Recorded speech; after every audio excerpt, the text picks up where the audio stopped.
Sa kanan ng mga nauna, binubuksan ko ang landas para sa iyo. Kalapitin mo ang anting-anting mo.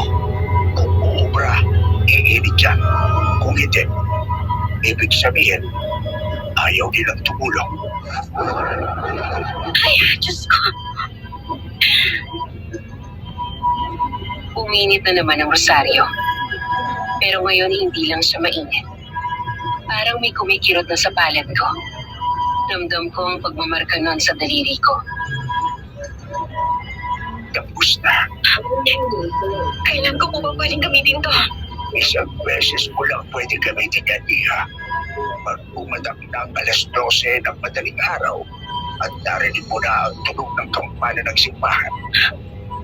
Ibig sabihin po, sa kasal ko lang pwedeng gamitin to.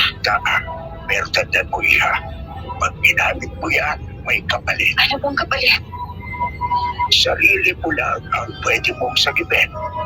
Hindi mo masasabihin si Narcy at lalo-lalo na ang kaibigan mo.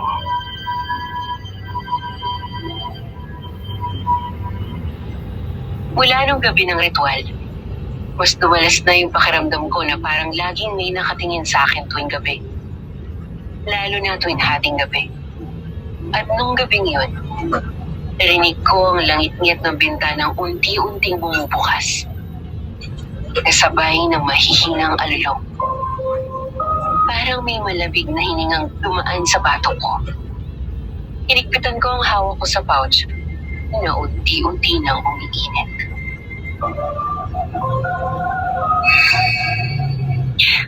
Kalma, Jane. Hawak mong rosaryo. Poprotektan ka nila. Hindi ka magagalaw ng mga hayop na to. Kung naririnig mo ako, parang awa mo na. Huwag mo akong pababayaan.